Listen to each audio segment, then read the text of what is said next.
Hi guys, how you doing? My name is Crystal. Here we are in Rochester, and it's dreary, and it's dark, and it's damp, and it's cold, and I'm just doing my own thing, getting on with my own life, and I don't think I really want to go anywhere in this dark, cold, miserable weather. I don't think anybody does. Alexa, what's the time, please? It's 11:49 a.m. Alexa, good morning. Good morning.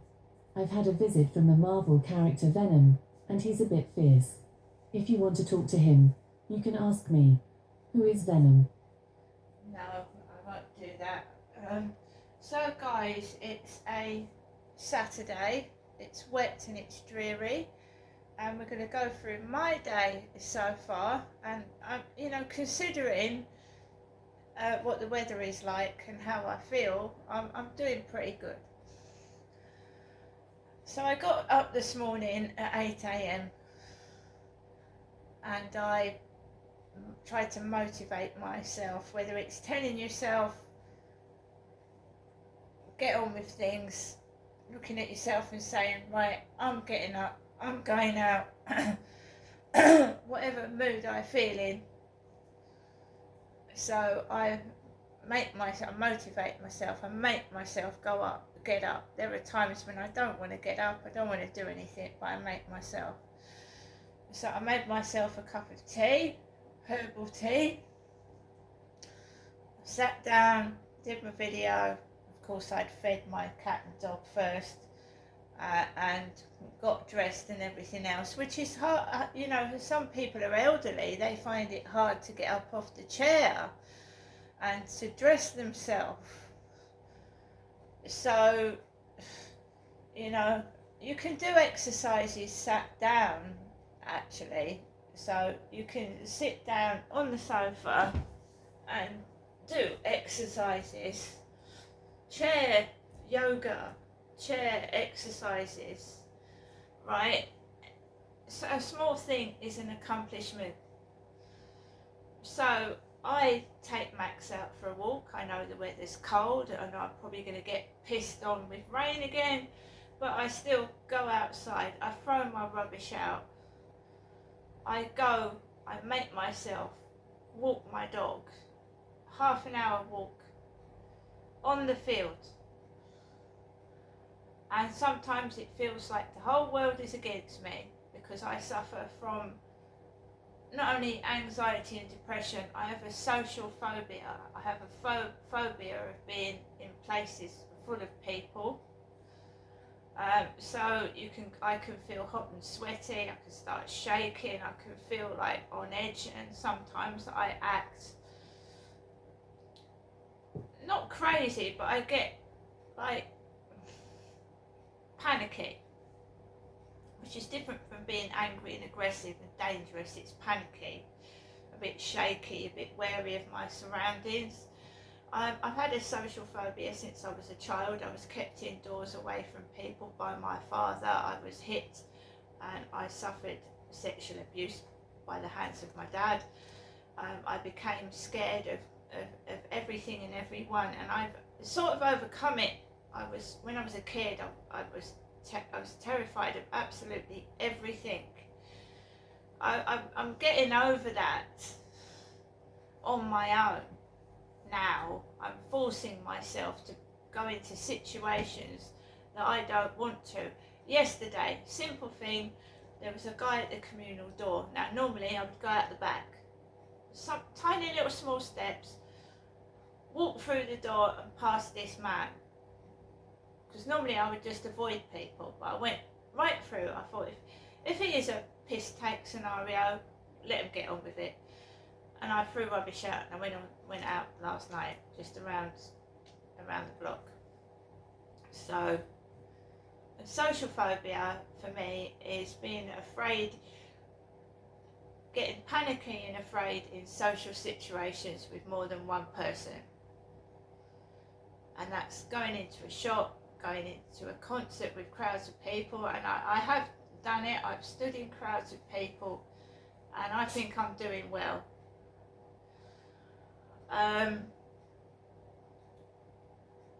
So I go onto the field. There are joggers everywhere. The profile picture on my TikTok is of me dressed in a t-shirt and a pair of shorts. It's a picture that was taken last summer. I know it's not summer now. It's a photo I like. It's a photo where I think I'm looking quite good, and I'm not taking it off. So now we have got people running around, walking in the rain and the cold with shorts on, and it's cold outside. So there was male, female joggers on the field. There was a bloke with his like sou'wester trousers, ready, probably fishing. That tent's been up 2 days. The guy was fishing, obviously tenting up and fishing on the field near the path, where obviously, you know, it's a silly place to put a tent because people in the dark, you know, dogs are going to jump all over it, aren't they? Etc, etc, unless he's just parked his tent up there for the day, because I didn't go on the field last night, so I don't know if the tent was there.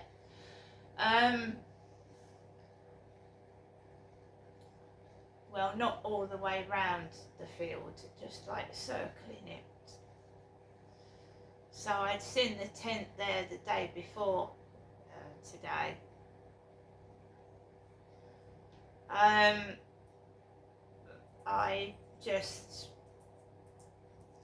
home on my own.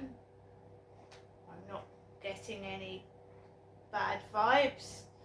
I put the Talking Pictures telly on, then I started listening to this guy talking about his experience of life as it was now, the cost of living, how he suffers from SAD on YouTube, and that's what I've been doing. I have had a breakfast of a toasted egg sandwich.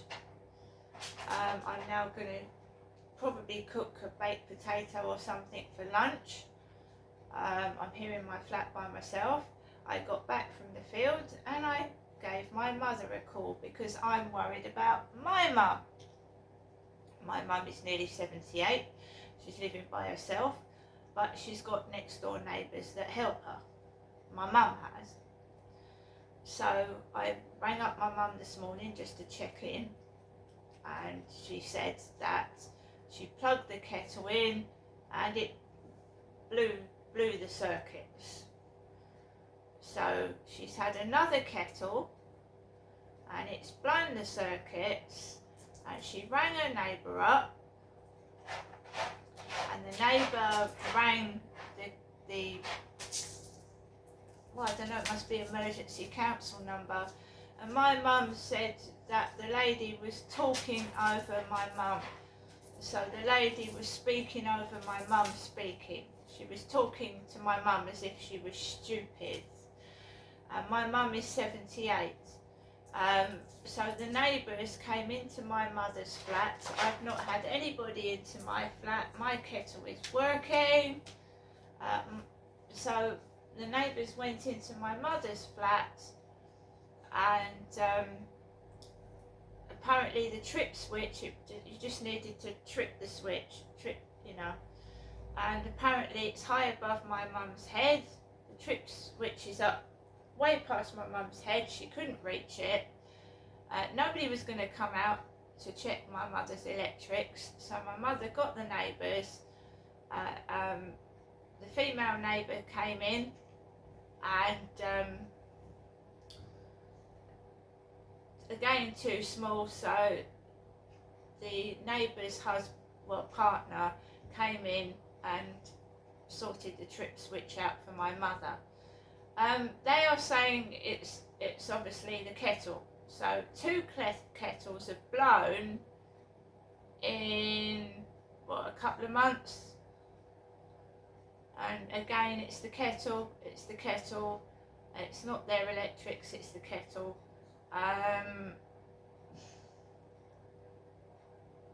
So it's happened again. So my mum is now going to get hold of another kettle, and what happens if that one blows? So people don't want to come out. They don't want to help.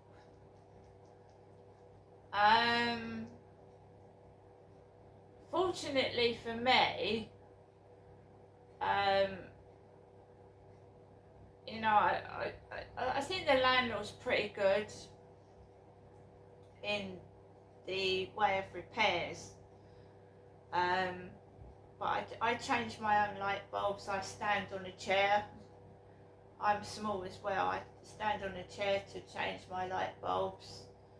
I haven't had that many problems. I cannot fix, the door handle fell off. And I've got to fix a door handle. Now if I get myself an electric screwdriver, I probably would be able to fix the door handle quite quickly. That is another thing when you live on your own. The repairs can be a problem. So I'm just checking up on my mum. She just told me, Crystal, to have a good day at the end of the call.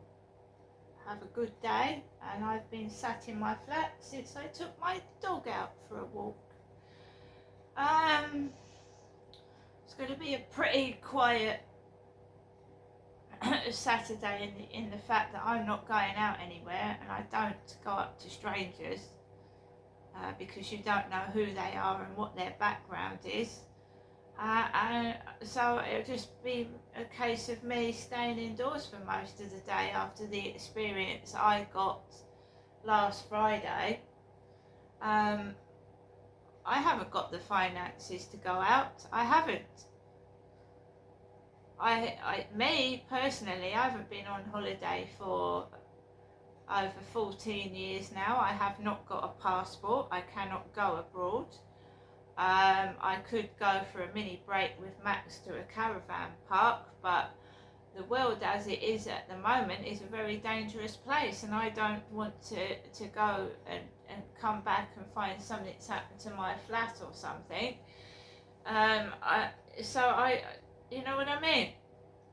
I've not been on holiday for years, and I certainly wouldn't go on an aeroplane. I mean, the amount of plane crashes that I have seen that have happened, no fucking way would I go by aeroplane. I've also been watching Kate Cassidy's interview by The Sun as well. The first interview after Liam Payne's death. I've been watching excerpts of that, and you know, honestly, this world today, right, just seems to be so self-centered around what people look like, that, you know, so they're not listening to somebody, they're scrutinizing their appearance.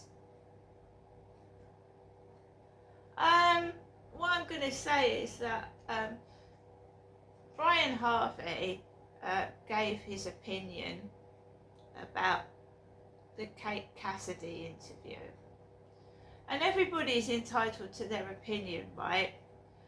And there's a guy called Mr. Booby-Doo that takes the piss out of Brian Harvey and his YouTube videos, a bit like Tattle Life did to me, mocking the sexual abuse that I've been through, mocking it, laughing at it, taking the piss out of me. They're trying to get Tattle Life down because it's a site that just strips social media influencers, and I really didn't think I was anyone important, and it, you know, but because I've got big boobies, someone called me a MILF. So Tattle Life, like, somebody's like taking the piss out of my big breasts, calling me all these things. No wonder I've got blokes coming up to me in fucking shops making sexual suggestions. What I'm trying to say is, Brian Harvey was just giving his opinion on the Kate Cassidy interview by The Sun. And all you've got under Mr. Booby Doo's videos is obviously people agreeing with Brian Harvey about what he's said, but someone remarking on his teeth. Brian Harvey's teeth looks like someone's grandmother's toenails.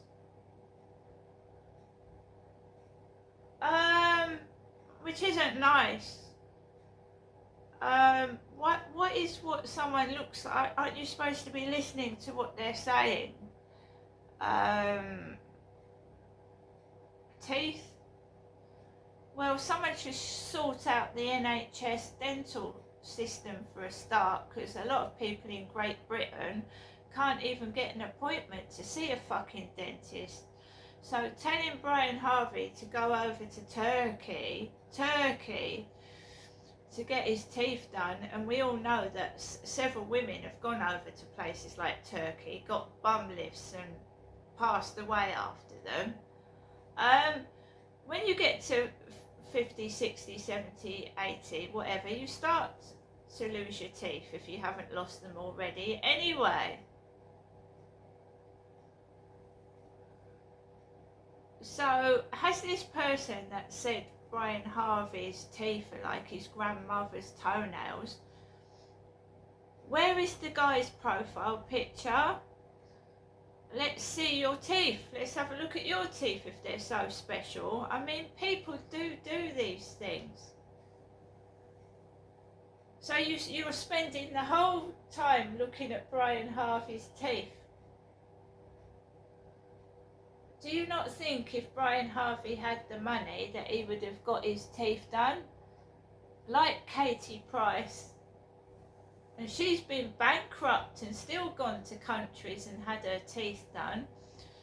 But I'm not moaning at Katie Price, I'm just giving an example of some people can't afford to go and get their teeth done, because if they could, they would. Wouldn't they? I would get my teeth done if I could afford it. So, you know, when it comes down to these stupid idiots judging people on what they look like, take a look in the mirror, and if you're so fantastic, let's see your face. Right? Me, I'm quite happy in Great Britain. I would not go to another country, and I certainly wouldn't go on an aeroplane. I have turned on the telly about 4 times lately and seen how many plane crashes there have been. Fuck that. See you later.